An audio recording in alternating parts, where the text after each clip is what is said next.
Assalamualaikum warahmatullahi wabarakatuh. Halo ayah dan bunda, selamat datang di video psikoedukasi pada kali ini. Sebelumnya, perkenalkan dulu, nama saya Alia Ismail Nabiha dari Program Studi Psikologi Islam Fakultas Dakwah UIN Salatiga. Pada kesempatan kali ini, kita akan membahas topik yang berkaitan erat dengan kehidupan sehari-hari, yaitu mengenai 10 kesalahan pengasuhan orang tua yang sering dilakukan. Kemudian bagaimana sih cara kita untuk menghindari kesalahan-kesalahan tersebut agar kembang tumbuh anak itu menjadi optimal. Nah, perlu diketahui bahwa orang tua yang sering melakukan kesalahan-kesalahan tersebut adalah orang tua yang buruk. Nah, di sini kita belajar bersama-sama untuk mengetahui apa sih kesalahan-kesalahan yang sering dilakukan para orang tua. Yang terpenting adalah orang tua itu mau untuk merefleksikan dan tumbuh bersama demi mengoptimalkan tumbuh kembang anak. Langsung saja kita mulai pada topik kali ini, yaitu adalah 10 kesalahan pengasuhan orang tua yang sering dilakukan. Oke, langsung saja pada pembahasan yang pertama, yaitu terlalu mengontrol.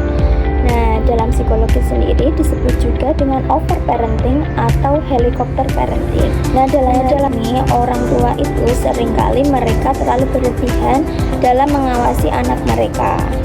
Diibaratkan bahwa helikopter parenting adalah orang tua yang selalu mengawasi anak mereka dari atas atau mengawasi anak-anak mereka dalam setiap waktunya.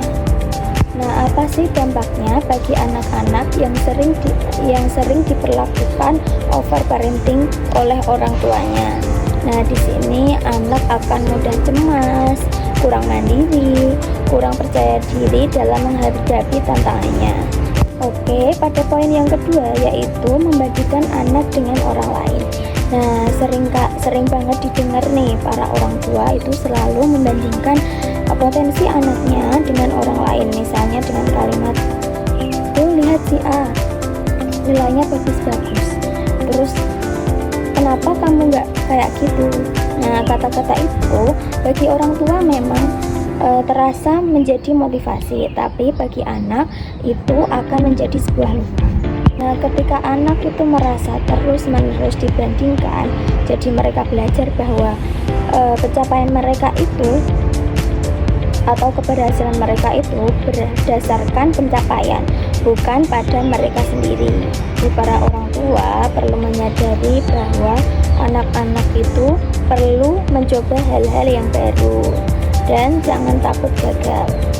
Nah, dari penelitian-penelitian sebelumnya dikatakan bahwa anak itu butuh ruang untuk belajar dari kesalahan yang mereka alami. Nah, hal tersebut akan memicu adanya rasa rendah diri, kemudian rasa tidak aman, dan bahkan mereka itu seringkali membenci kepada orang yang menjadi pembanding. Perlu diperhatikan bahwa setiap anak itu mereka mempunyai keunikan masing-masing.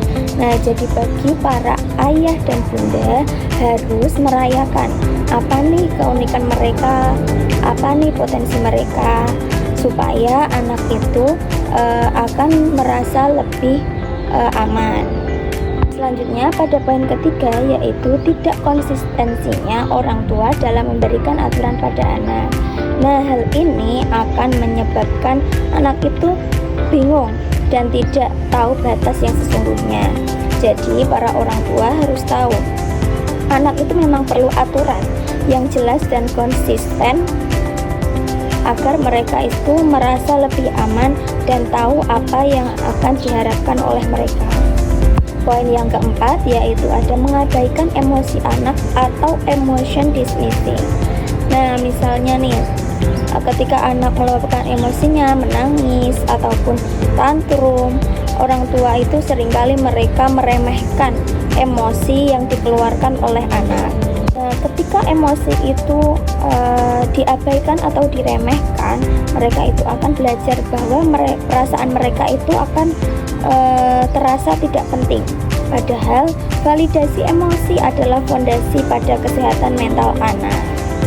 Kemudian poin kelima yaitu terlalu seringnya menggunakan hukuman fisik ataupun verbal yang keras, misalnya memukul, membantah, ataupun memanggil anak dengan kata-kata yang kasar. Bentuk-bentuk hukuman tersebut menimbulkan kepercayaan anak itu akan berkurang pada orang tua. Nah, dari penelitian-penelitian sebelumnya menunjukkan bahwa hukuman fisik itu memang tidak efektif untuk mengubah perilaku dalam jangka panjang, bahkan bisa meningkatkan agresivitas pada anak dan menurunkan empati mereka. Nah, ada cara yang perlu diketahui oleh para orang tua, yaitu dengan menggunakan disiplin positif. Kemudian poin yang keenam yaitu kurang hadirnya orang tua secara emosional. Misalnya para orang tua yang sibuk bekerja, mereka itu secara fisik memang di rumah, tapi pikiran mereka berada di tempat lain, misalnya pekerjaan ataupun urusan yang lain. Seharusnya orang tua itu perlu mengetahui bahwa anak itu membutuhkan quality time yang nyata, misalnya dengan tatap muka, mendengarkan, ataupun bercerita bersama. Nah, kehadiran emosional ini akan memberikan nutrisi bagi jiwa anak. Dan yang ketujuh yaitu adanya pemaksaan impian orang tua kepada anak.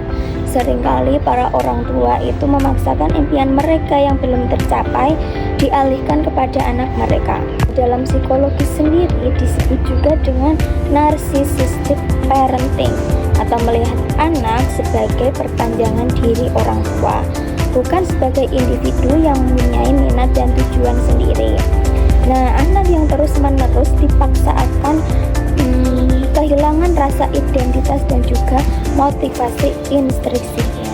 Lanjut pada poin yang ke-8 yaitu tidak memberikan pujian atau apresiasi. Nah, beberapa orang tua mereka itu percaya bahwa terlalu banyak memuji akan membuat anak itu menjadi manja. Namun, kurangnya apresiasi itu justru membuat anak merasa tidak pernah cukup baik. Jadi, apresiasi yang sehat bukan berarti memuji dalam semua hal, tapi menghargai proses dan usaha anak. Misalnya, ketika dia pulang sekolah, wah kamu hebat ya hari ini, sudah bekerja keras, dan kata-kata itu, anak itu akan memaknai kata-kata orang tua sebagai nilai yang berharga. Kemudian dilanjutkan pada poin ke-9 yaitu orang tua seringkali memberikan contoh yang buruk atau toxic modeling. Nah, anak itu adalah suatu peniru yang ulung. Mereka akan lebih belajar banyak dari apa yang kita lakukan, bukan dari apa yang kita katakan. Jadi, jika orang tua sering bertengkar depan anak, merokok, berbohong, ataupun menggunakan kata-kata yang kasar, anak itu akan menginternalisasikan semua itu sebagai hal yang normal atau menjadi kebiasaan. Nah, seharusnya kita sebagai orang tua itu kita perlu berkembang menjadi manusia yang lebih baik. Kemudian pada poin yang terakhir, seringkali orang tua itu tidak memperhatikan ataupun tidak memahami akan perkembangan anak. Jadi, orang tua yang mengasuh anak berdasarkan kebiasaan turun-temurun, biasanya mereka itu tidak mengetahui teori perkembangan anak pada masa kini. Nah, misalnya dengan mengharapkan anak usia 2 tahun itu dapat duduk dengan dia, itu tidak sesuai dengan perkembangan anak yang seharusnya. Jadi memahami kebutuhan tiap perkembangan anak akan membuat kita itu menjadi lebih sabar, realistis, dan juga lebih efektif dalam mengasuh anak. Jadi itulah 10 kesalahan pengasuhan orang tua yang sering dilakukan. Nah, hal-hal tersebut juga kita perlu waspadai dengan menghindari 10 kesalahan-kesalahan tersebut. Sekali lagi, tidak ada orang tua yang sempurna. Kita itu perlu tumbuh dan belajar secara bersama-sama. Oke, sekian dari saya. Apabila ada tutur kata yang kurang menyenangkan, mohon maaf yang sebesar-besarnya. Semoga video ini dapat bermanfaat bagi kita semua. Wassalamualaikum warahmatullahi wabarakatuh. Sampai jumpa.